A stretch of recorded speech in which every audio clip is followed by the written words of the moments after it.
Bonjour à tous, c'est Julia, j'espère que vous allez bien. Moi je suis très contente de vous retrouver dans cette nouvelle vidéo puisque on va ouvrir ensemble la Once Upon a Book du mois d'octobre, mais pas seulement puisque comme vous avez pu le voir dans le titre, on se retrouve pour un unboxing géant puisque je n'ai pas ouvert de box livresque depuis le mois de juillet, ce qui fait qu'on a plein de box littéraires à ouvrir ensemble, à rattraper depuis le mois de juillet. En tout, on va avoir 3 box à ouvrir, donc celle du mois de juillet, celle du mois de septembre et la dernière, celle du mois d'octobre, parce qu'au mois d'août, ils ne sortent pas de box. Donc on a plein de découvertes à faire, j'ai trop hâte d'unboxer ça avec vous. Pour rappel, si jamais vous ne connaissez pas, il s'agit donc d'une box littéraire qui vous envoie des livres, des petits goodies sur un thème mensuel qui change tous les mois. Comme d'habitude, je vous mets le lien du site en barre d'infos si vous voulez vous renseigner, avoir plus d'informations sur cette box littéraire. C'est toujours un immense plaisir de découvrir le contenu de ces box avec vous. On découvre plein de belles surprises à chaque fois et comme c'est une box qui est personnalisée selon vos goûts littéraires, c'est vrai que c'est assez sympa de recevoir des livres qui nous plaisent et qui nous correspondent. Donc on va pouvoir commencer. On y va, c'est parti.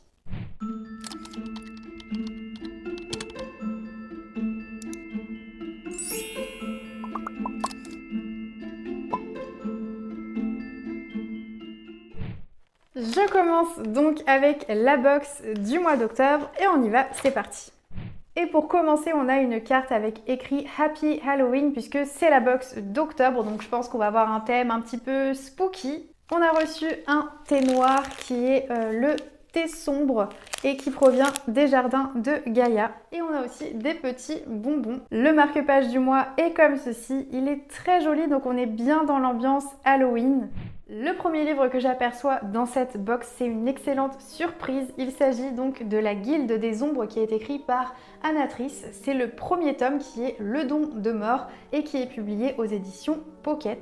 Dans cette histoire, on va y suivre apparemment un groupe d'assassins qui règnent dans les rues et qui seraient les bras armés de la déesse de la mort. Et ce sont des personnages qui auraient des dons surnaturels. Et il va y avoir une humaine qui va peut-être intégrer les rangs de ces assassins. Donc j'imagine qu'on va suivre son parcours initiatique. Et c'est bien de la dark fantasy. Apparemment, c'est une aventure très addictive. C'est un roman qui fait quand même 900 pages à peu près. Et on y retrouve au début une carte avec des explications un petit peu sur l'univers du roman. Donc j'ai l'impression que c'est assez complexe comme univers. Ça m'intrigue beaucoup.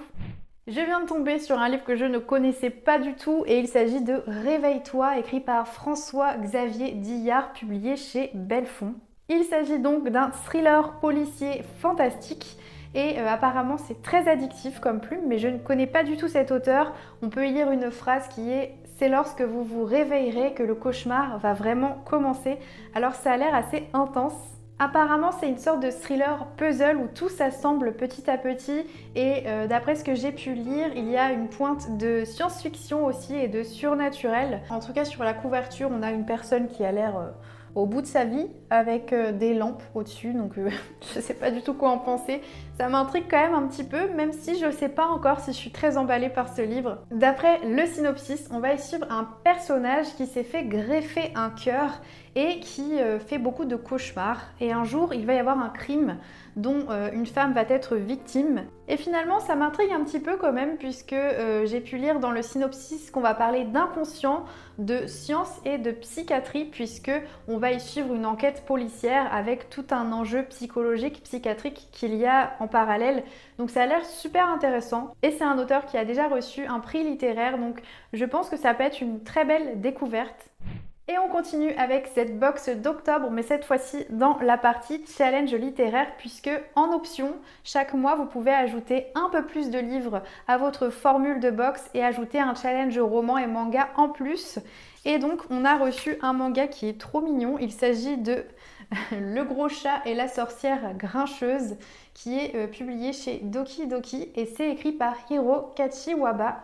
Et j'adore l'ambiance graphique qu'il y a sur le manga. Ça a l'air hyper marrant comme univers. On va y suivre une sorcière qui vit complètement recluse dans une forêt enchantée et qui a un passif de sorcière assez intense. Elle a combattu différents monstres, elle a eu plusieurs dragons, etc. jusqu'au jour où elle va invoquer une autre créature, cette fois-ci qui est un chat géant. Et j'adore la tête, la petite bouille du chat. Ça a l'air très cosy, ça a l'air d'être de la fantaisie, ça me fait super envie ce manga. Je viens de regarder à l'intérieur et je peux vous dire que les dessins sont ultra sympas. Ça me fait penser un petit peu à l'atelier des sorciers, on a beaucoup de détails. J'adore ce style de dessin à chaque fois. Et je viens de regarder, il y a quelques planches à l'intérieur, ça a l'air d'être assez sombre finalement comme univers, pourtant quand on voit la couverture, ça fait tout doux, tout mignon.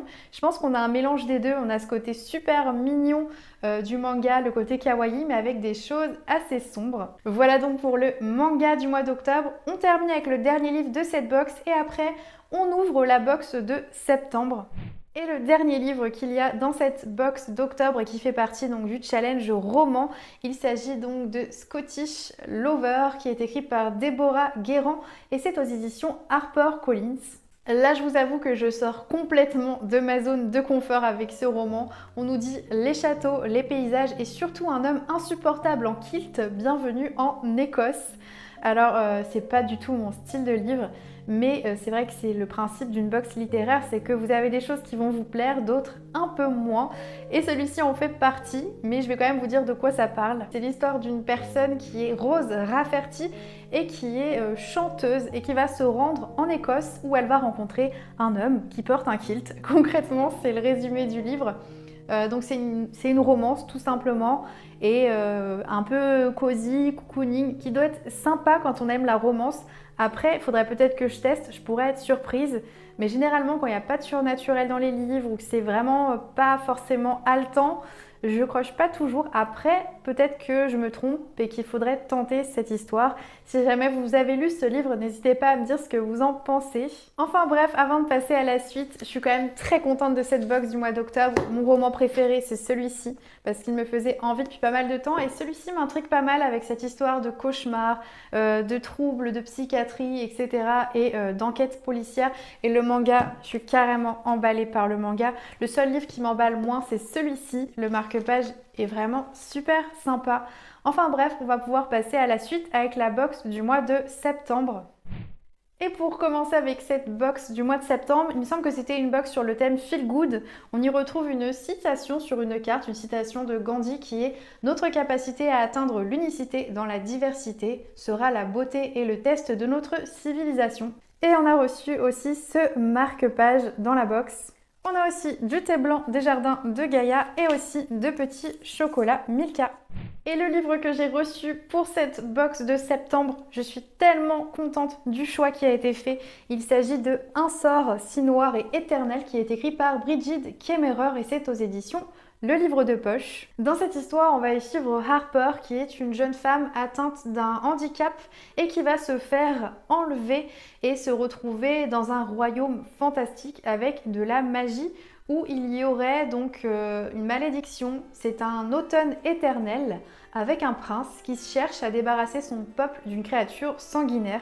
Et d'après le synopsis, ce serait justement ce prince qui serait ce fameux monstre assoiffé de sang. Il s'agit donc d'un roman de fantasy avec une touche de conte de fées à l'intérieur. J'ai hâte de découvrir ça, j'aime beaucoup la couverture avec toutes les ronces, etc. Ça me rappelle un petit peu La Belle et la Bête, puisqu'on a cette histoire d'enlèvement, de monstres, de malédiction. Alors je sais plus ce que c'était exactement le thème de la box, mais ça devait être quelque chose en rapport avec l'altruisme, etc. Puisque là on va suivre une héroïne qui est atteinte d'un handicap. Et là d'après ce que je peux voir dans la suite des livres, c'est une thématique qui va revenir plusieurs fois. Donc je vous montre la suite. J'ai reçu un manga qui est Perfect World, écrit par Ri Haruga et c'est aux éditions Akata. C'est une histoire d'amour entre deux personnages qui, je crois, se sont connus au lycée et qui vont se retrouver un peu plus tard alors qu'il y a eu entre-temps un accident concernant ce jeune homme qu'on peut voir sur la couverture. Et ça va être l'histoire de cette jeune femme, donc Tsugumi Kawana, qui a 26 ans et qui va être un petit peu en réflexion sur est-ce qu'elle se sent capable de prendre soin de cette personne tout au long de sa vie. Enfin bref, on va aborder le thème du handicap dans ce livre. Je pense que c'est une histoire assez porteuse d'espoir et au niveau des dessins, on a un style assez classique, j'ai l'impression, mais c'est plutôt joli. Je pioche ensuite un livre qui a l'air très intéressant et il s'agit de La colline aux esclaves qui est écrit par Kathleen Grissom. C'est aux éditions Charleston et apparemment c'est un petit peu dans le même style que La couleur des sentiments qui est une histoire que j'avais trouvée extraordinaire. Il s'agit donc d'un roman historique et pour vous planter un petit peu le décor, on se retrouve aux États-Unis en 1791 et on va y suivre Lavinia qui va traverser l'Atlantique et qui va se retrouver domestique dans une plantation de tabac pour rembourser sa traversée. C'est pas du tout le style de livre que je lis d'habitude puisque je lis très peu de romans historiques et encore moins de romans qui sont dramatiques parce que là on va parler de sujets très douloureux et donc c'est une histoire qui va nous parler de dignité, c'est une histoire déchirante mais apparemment pleine d'espoir. Si vous aimez cette thématique dans l'histoire et vous y intéressez, je pense que c'est aussi un livre d'utilité publique puisque ça doit parler de thématiques très importantes à connaître. Et je vous avoue que je pense quand même le lire parce que c'est un sujet important et d'après tout ce que je lis sur ce livre, c'est comparé à La couleur des sentiments, donc je pense que ça peut être un super livre. Et la couverture, elle me fait beaucoup penser aussi à la chronique des Bridgerton. En tout cas, ça me tente plutôt bien, mais j'ai peur d'être traumatisée en lisant ce genre de livre. Et avant de passer à la box de juillet, on termine avec les challenges romans et manga.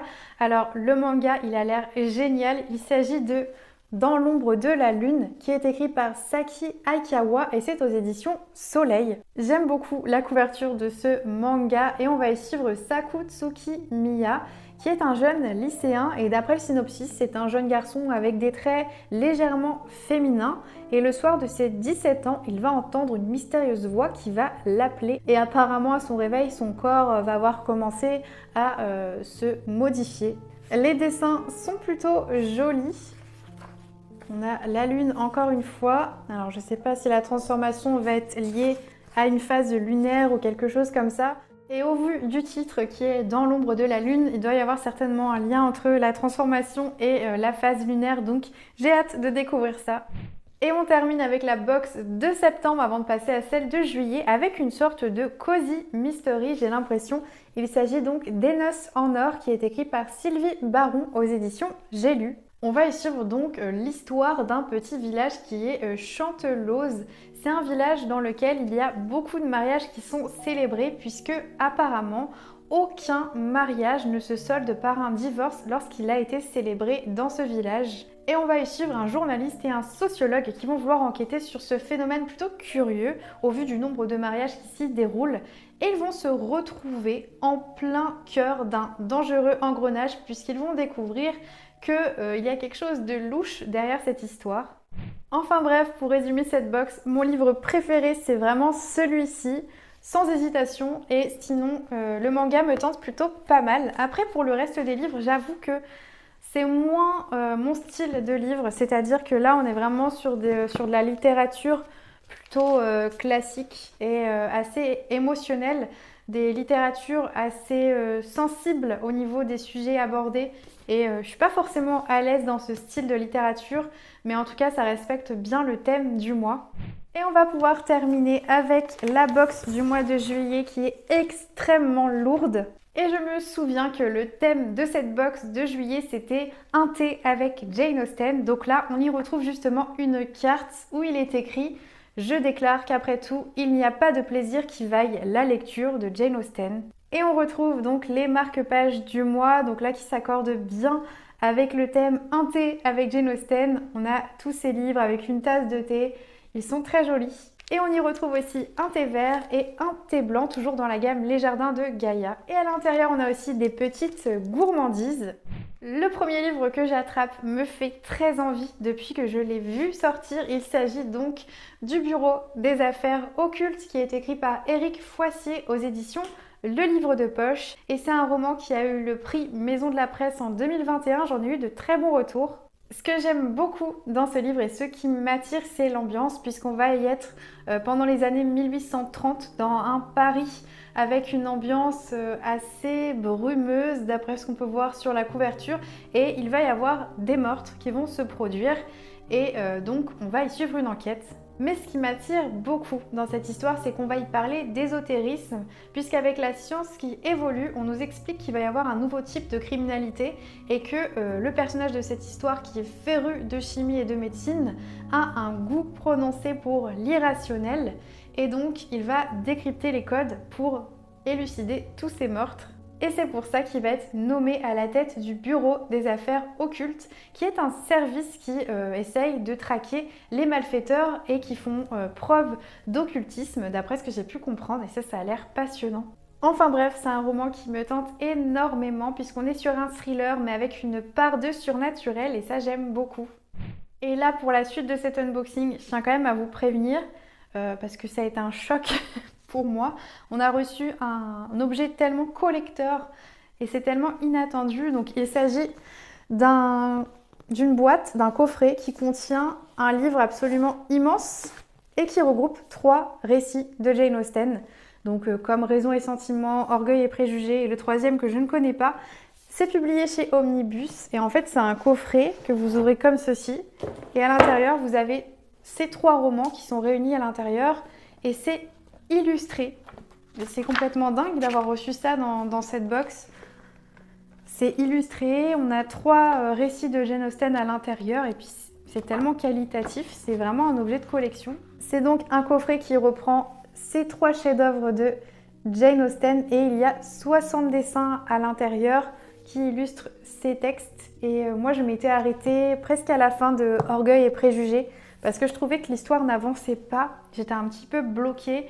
J'avais envie qu'il se passe des choses, mais il ne se passait pas grand-chose. Donc là, je pense que je vais reprendre tranquillement avec ce pavé, parce que ça me motive grandement à continuer. Et avec, on nous a rajouté celui-ci qui est Amour et Amitié, toujours de Jane Austen, publié chez Folio. Donc comme ça, on a 4 romans de cette autrice à découvrir. Alors c'est vraiment une chouette idée d'avoir créé cette box avec ce bel ouvrage, puisque ça crée vraiment une superbe box. Et on n'a pas fini, puisqu'il reste le challenge roman et manga du mois. Et donc le prochain livre que j'attrape, c'est Les Trésors perdus d'Amy Ashton, et donc c'est écrit par Eleanor Ray aux éditions Pocket. On va y suivre donc l'histoire assez tragique de Amy Ashton, qui va perdre son fiancé et sa meilleure amie, et à la suite de ça, elle va tomber dans une sorte de cycle de désespoir profond. Et il va y avoir de nouveaux voisins qui vont emménager plus tard et qui vont faire ressurgir des choses chez elle. Elle va devoir affronter donc son passé, et apparemment c'est un livre qui est plutôt porteur d'espoir. Et donc elle va retrouver des objets qui vont ressurgir et lui rappeler des événements de son passé. Ça a l'air assez mélancolique et tragique. C'est pas vraiment le style de livre vers lequel je me serais orientée, mais d'après ce que j'ai pu voir, il a reçu de bons avis. Donc je suis quand même curieuse.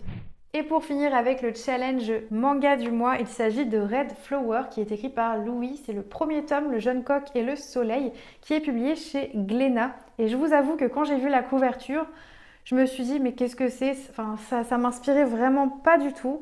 Et je m'y suis un petit peu intéressée en l'ouvrant. Et franchement, c'est très très sympa à l'intérieur.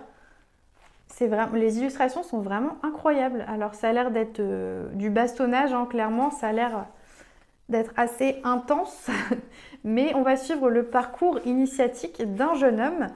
Et je trouve les dessins assez cool. On va donc y découvrir des combats, des arts martiaux et des traditions dans lesquels on va suivre Kelly, qui rêve d'une seule chose, c'est de passer l'épreuve du kata fali pour devenir un homme au sein de sa tribu. Et donc c'est pour ça qu'on va avoir pas mal de bastonnage, de combats épiques, et ça a l'air vraiment très cool.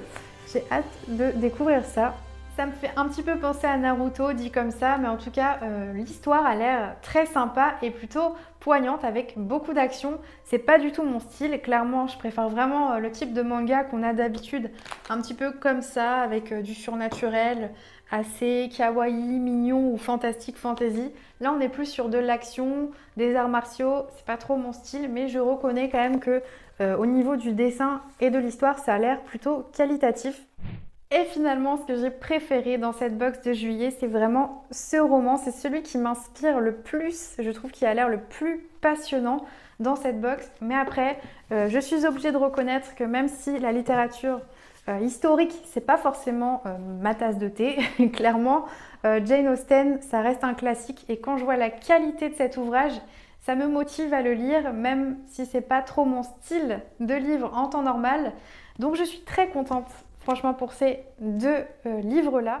C'en est tout pour cet énorme unboxing. Donc j'ai du ravitaillement de livres là avec moi. J'ai hâte de lire tous ces livres. Vous dites-moi en commentaire ceux que vous avez préférés ou au contraire ceux qui ne vous tentent pas du tout. Et si vous en avez lu certains, c'est le moment de nous dire ce que vous en avez pensé. Merci infiniment d'avoir regardé cette vidéo jusqu'au bout. Et nous on se retrouve très vite pour une prochaine vidéo. Je vous souhaite de merveilleuses lectures et je vous dis à bientôt.